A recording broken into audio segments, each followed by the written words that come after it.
Hello everyone. So our next chapter is Up You Go. So this chapter is related to about mountaineering. जो trekking हम लोग करते हैं या लोग करते हैं जिनके बारे में हम टीवी पे न्यूज़पेपर में देखते हैं. This is all about trekking. Mountaineering में क्या क्या चीज़ इंस्ट्रूमेंट्स क्या क्या चीज़ें यूज़ होती हैं, कितनी डिफ़िकल्टीज आती हैं, उस बारे में हम इसमें पढ़ेंगे. So first of all mountaineering camp, Nehru institute of mountaineering, Uttarkashi. ठीक है. तो ये जो लड़की है ये अपने बारे में एक स्टोरी सुना रही है आपको, दैट उसने वो कैंप लगाया था और उसमें क्या चीज़ें उसने फेस की उसके बारे में ये आपका अपना एक्सपीरियंस शेयर कर रही है. We were at the mountaineering camp and were very excited. 20 of us were teachers from केंद्रीय विद्यालय and there were other women from banks and other institutions. सो ये जो कैंप है इसमें 20 टीचर्स जो थे वो केंद्रीय विद्यालय के थे और कुछ लड़कियां लेडीज़ जो थी वो कहाँ की थी, बैंक और अदर इंस्टीट्यूट्स की. Today was the second day of the camp. In the morning as I got out of bed and put my foot down, I screamed in pain. I remembered yesterday 26-kilometer walk in the heavy rucksack on my back. I was afraid to go back to that steep climb and rough narrow path. तो ये अपना experience आपको बता रही है कि वो second day था उसके कैंप का और उसने जैसे पाँव नीचे रखा उसको बहुत ज़ोर से दर्द हुई. वो किस लिए हुई? बिकॉज पिछले दिन, येस्टरडे मतलब पिछले दिन उन्होंने 26 किलोमीटर की वॉक की थी और कहाँ पे? पहाड़ी रास्ते पे जो प्रॉपर नहीं होते उनको चलने के लिए नैरो पाथ था, मतलब सकड़ा रास्ता था. ठीक है. Next is With tears in my eyes, I started walking slowly towards the room of Brigadier Gyan Singh, the director of our adventure course.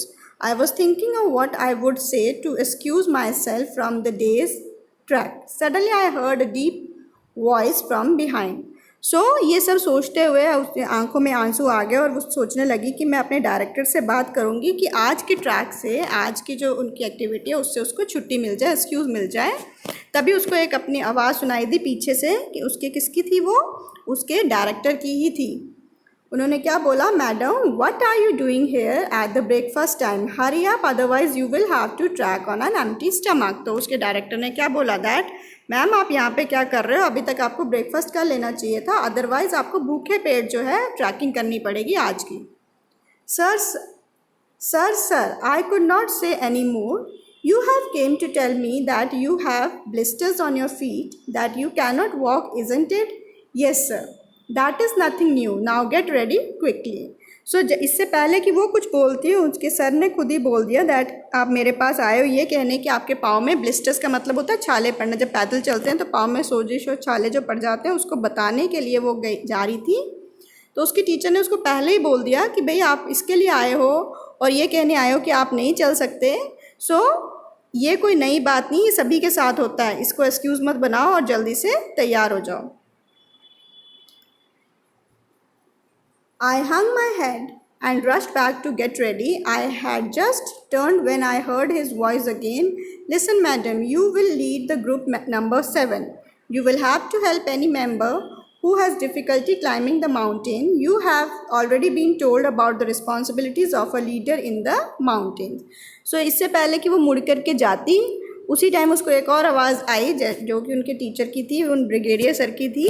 और उन्होंने क्या कहा कि आज आप ट्रैकिंग पे तो जाओगे पर साथ ही साथ आप एक ग्रुप को भी लीड करोगे. लीडर मीन्स उसकी आगे फर्दर रिस्पॉन्सिबिलिटीज़ होती हैं जो उनको पहले ही बताई गई थी कि माउंटेनियरिंग में अगर आपको कोई ग्रुप लीडर बनाया जाता है तो आपको क्या क्या रिस्पॉन्सिबिलिटीज़ फॉलो करनी होंगी. अभी तक जो हमने पढ़ा बेटा उसी से रिलेटेड आपके कुछ क्वेश्चंस हैं, उनको हम जल्दी से डिस्कस कर लेते हैं. First one is, have you ever seen a mountain? Have you also climbed a mountain when and where? So it could be your experience. आपका येस और नो दोनों में आंसर हो सकता है, अपने अकॉर्डिंग लिख लेना. First part is have you seen a mountain, तो उसका ऑब्वियसली सभी का आंसर होगा येस. सभी ने माउंटेन्स तो एटलीस्ट देखे हुए हैं. क्लाइंबिंग की है या नहीं की है that depends upon you. For example आप लोग यहाँ जम्मू के हैं या यहीं पे रहते हैं थोड़े टाइम के लिए, तो आप सभी ने जो है माता वैष्णो देवी गए होंगे, तो वहाँ पे भी जो आप ट्रैकिंग करते हैं that is also related to yes बेटा. सो आपने जो है माता वैष्णो देवी देखा है, अमरनाथ देखा है, नहीं देखा तो आपने टीवीज़ में देखा होगा. जब इनकी यात्रा वगैरह बताते हैं तो किस तरह से पहाड़ी रास्ता कैसे होता है, एक आपको लाइन सी नज़र आती है. अगर आप दूर खड़े होकर उसको देख रहे हो तो ऐसा लगता है कि पहाड़ के कोई धीरे धीरे चक्कर काट रही है. लाइन्स ऑब्जर्व कर पाते हो सिर्फ. ठीक है. तो इस तरह का जो रास्ता जो प्रॉपरली डेवलप नहीं होता, वहाँ पे जो माउंटेनियर होती है, ट्रैकिंग होती है, वहाँ पे की जाती है। कुछ लोग शौक क्या करते हैं, किसी को एडवेंचर पसंद है इसलिए करते हैं, रीज़न्स अलग अलग हो सकते हैं, बट वहाँ की जो कंडीशंस हैं वो इतनी अच्छी नहीं होती कि आप लोग बोलो कि हाँ चलो घूम कर आते हैं और ये करके आ जाते हैं, ठीक है। नेक्स्ट वन इज़, इसमें आप अपना अकॉर्डिंगली आंसर लिख सकते हो बेटे। How far have you walked at a time, how far can you walk. तो आपसे पूछा जा रहा है कि भाई एक बार में आप कितना चल सकते हो या कितने चले हो, ठीक है। तो इसमें भी आपका अपना आंसर हो सकता है। फॉर एग्जांपल अगर मैं यहाँ पे लिख दूँ that for at a time, ठीक है, आप अपनी बुक्स में लिख सकते हैं इसको। At a time I can walk 7 to 8 kilometres, ठीक है, 7 किलोमीटर्स लिख देते हैं, चलो 7 किलोमीटर्स। और इससे ज़्यादा आप कितना चल सकते हो, how far I can go, next line में आप लिखोगे आई कैन गो कितना, 7 किलोमीटर्स तो आप एक बार में चले हो, पर ज़्यादा से ज़्यादा कितना चल सकते हो, 7 का डबल कर लो, थोड़ा 10 कर लो, 12 कर लो अकॉर्डिंगली। तो मैंने कर दिया यहाँ पे 12 किलोमीटर्स तक मैं चल सकती हूँ एक बार में, ठीक है। तो ये आपका अपनी कॉपीज़ में नहीं लिखने की ज़रूरत है, बट अपनी बुक में ज़रूर इस आंसर को लिख लेना। Next one is imagine what do you think about the paths on the mountain, draw a picture. तो इसके रिगार्डिंग आपको जो दिमाग में आती है पिक्चर, टीवी में देखी है, नेट पे देखी है, या फिर कहीं आप घूमने गए थे वहाँ पे आपने किसी माउंटेन की व्यू देखा है, तो उसकी पिक्चर आप अपने अकॉर्डिंगली ड्रॉ कर सकते हो। The next part is a big responsibility. I started thinking about what a leader must do. तो ये कौन जो आपको स्टोरी सुना रहा है, उसको जैसे उसके कैप्टन ने बोला that you have to lead the group number 7, तो वो अपनी रिस्पॉन्सिबिलिटी के बारे में सोचने शुरू हो गई कि मुझे क्या क्या करना होगा एज अ लीडर। जैसे आप क्लास मॉनिटर बनते हो, हम जब टीचर्स हैं तो हमारे को पता है हमारी रिस्पॉन्सिबिलिटी लेने के लिए कौन है, प्रिंसिपल सर हैं। आपकी रिस्पॉन्सिबिलिटी के लिए कौन है, टीचर्स हैं। जब टीचर नहीं होता तो कौन रिस्पॉन्सिबल होता है क्लास के लिए, क्लास मॉनिटर। सिमिलरली जब ये इस तरह की ट्रैकिंग या ग्रुप्स बनते हैं तो उसमें एक लीडर बनाया जाता है जो इसको लीड करेगा, जो अच्छी या बुरी कंडीशंस रहेंगी वो उसको फेस करेगा और बाकियों को भी संभालेगा। तो वो अपनी रिस्पॉन्सिबिलिटी सोच रही है और क्या क्या उसको लग रहा है वो यहाँ पे डिस्कस कर रही है। Help others in carrying there bags. तो एक तो अपना बैग उठाना ही है, साथ में जो कमज़ोर है, जो नहीं उठा पा रहा है, उसको भी हेल्प करनी है उसका बैग उठाने में। Let the group go ahead and keep to the last. दूसरों को लीड करने का मतलब ये नहीं कि आगे चलते जाओ, पीछे पता ही नहीं है पीछे वाले लोग आ रहे हैं या नहीं है। इसमें लीड करने का मतलब है आपने बाकियों को आगे चढ़ जाना है और खुद लास्ट में चलना, ताकि कोई आपके ग्रुप का छूट ना जाए। Help those who cannot climb properly. जिनसे चले नहीं जा रहा है, जो चढ़ नहीं पा रहे हैं, उनको उसमें हेल्प करना। Find a good place to stop and rest. और टाइमली, आपको पता है अभी आपके ग्रुप के मेंबर जो हैं थक चुके हैं, उनको रेस्ट की ज़रूरत है, तो एक ऐसी जगह ढूंढना जहाँ आप लोग रुक करके रेस्ट कर सको। Next is look after those who are not well, arrange for food for the group. So और क्या क्या काम होते हैं एक ग्रुप लीडर के, कि उन लोगों को देखना कि सब ठीक से चल रहा है, उनको भूख लग रही है या खाने का टाइम हो रहा है तो उनके लिए खाने की अरेंजमेंट करना या उसकी डिस्ट्रीब्यूशन करना properly. The most important thing is to be ready to be punished even when someone else may have made a mistake. तो आप जब ग्रुप लीडर हो तो सारे ग्रुप की रिस्पॉन्सिबिलिटी जो होती हैं वो आपकी होती हैं। अगर कुछ ग्रुप अच्छा करता है तो प्रेज़ भी आपकी होगी, और अगर कुछ ग्रुप से गलती होती है तो उसमें पनिशमेंट भी एक ग्रुप लीडर को ही मिलती है। I realized that there was a special kind of discipline here. I wondered whether the camp will still be fun. तो अब उसको रियलाइज़ हुआ कि भाई यहाँ पे तो एक पर्टिकुलर काइंड का डिसिप्लिन चल रहा है, और वो सोच रही कि क्या मैं जो यहाँ सोच करके आई थी कि घूमेंगे फिरेंगे मज़े करेंगे, क्या इस तरह का कोई फ़न होने भी वाला है या सिर्फ इसी तरह से चलेगा। Now next what she faces in the group 7 is we will discuss here. Group number 7. Group 7 included girls from Assam, Manipur, Mizoram, Meghalaya, Nagaland. I was the only teacher from केंद्रीय विद्यालय in this group. तो उस group में जो है ladies जो हैं अलग अलग जगह की थी, और ये जो स्टोरी आपको बता रही है वो जो है वो कहाँ से थे, केंद्रीय विद्यालय की टीचर थी। I was happy to meet my new group members. Most of them could not speak Hindi well. I still feel bad that after being together for 21 days, I could not talk even once with Kondombi from Mizoram. She spoke only Mizo, but in our hearts we grew close to each other. ठीक है, तो ये अपने experience आपसे बता रही है कि 21 डेज़ का उनका कैंप था जिसमें वो ग्रुप लीडर रही होगी उस ग्रुप 7 की। पर वहाँ पे फिर भी एक लड़की थी जिसको वो हिंदी नहीं सिखा पाई या हिंदी में उससे किसी तरह से बात नहीं कर पाई या किसी भी तरह की उसकी कन्वर्सेशन नहीं हुई, जस्ट बिकॉज उस लड़की को, उस लेडी को सिर्फ मिज़ो लैंग्वेज ही समझ आती थी। The next is question answers.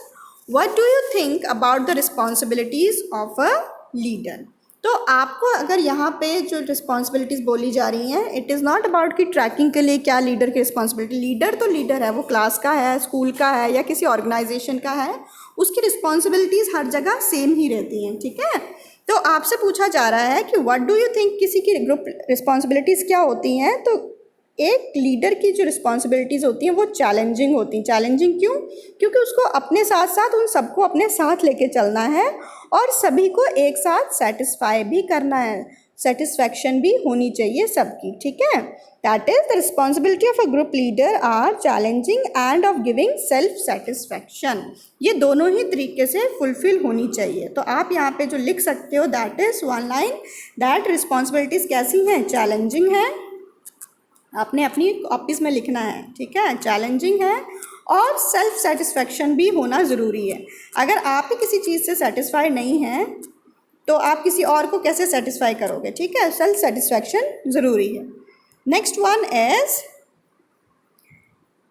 Question is how would you feel if you were made a leader in such a camp? कि आपको कैसा लगेगा अगर आपको इस तरह के कैंप का कोई ट्रैकिंग कैंप चल रहा है और उसमें आपको लीडर बनाया जाए। तो आप अपनी फीलिंग्स या अपने बारे में बता सकते हो कि आप कैसा फील करोगे। फॉर एग्जांपल मैं बोलूँगी if I were the leader of such a camp I will boost my confidence and I was trusted upon for the job. और मैं इस चीज़ का ध्यान रखूँगा या रखूँगी कि मेरे जॉब के बारे में जिसने भी मुझे लीडर बनाया है मैं उसकी विशेस को फुलफ़िल कर पाऊँ, अपनी रिस्पॉन्सिबिलिटी को जो ड्यूटी दी गई है उसको पूरी अच्छी तरह से फुलफ़िल कर पाऊँ। इसके लिए आपका अपना आंसर हो सकता है, ठीक है बेटे। Next one is what does a monitor in your class have to do? ना अब आपकी क्लास का मॉनिटर जो है उसका क्या क्या रिस्पॉन्सिबिलिटीज़ होती हैं। एक क्लास मॉनिटर जो है, आप अपने आप को उस मॉनिटर की पोजीशन पे रख के जाओ तो सबसे पहले रिस्पॉन्सिबिलिटीज़ क्या होती है। अगर टीचर की एब्सेंस है तो उसको क्या करना है, क्लास में डिसिप्लिन मेंटेन करना है, ठीक है। सबसे पहले उसको क्लास का डिसिप्लिन मेंटेन करना होता है। फिर क्लास में जो टीचर ने कॉपीज़ दी हैं, चॉक, डस्टर, ये सब चीज़ें एक क्लास मॉनिटर का काम होता है कि उसको अरेंज करके रखें टीचर के आने से पहले, दूसरे नेक्स्ट टीचर से पहले।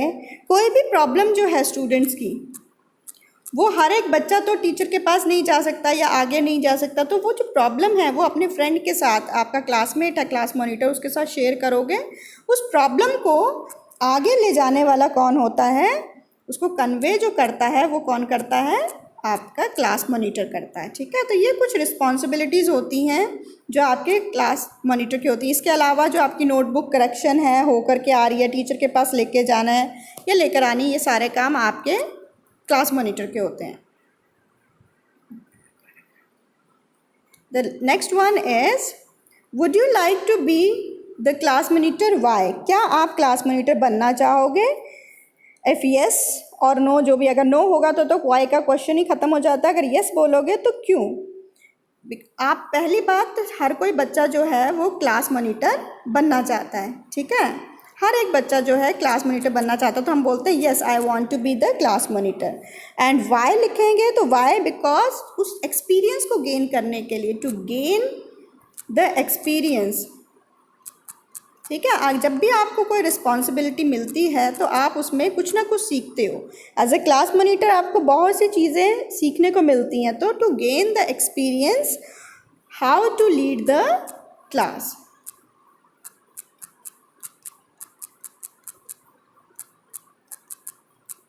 क्लियर? इसके अलावा आप क्यों बनना चाहते हो, क्या बनना चाहते हो, आप वो अपने मर्ज़ी से भी लिख सकते हैं। So I hope this is all for today. Next we will do in our next class. Take care everyone.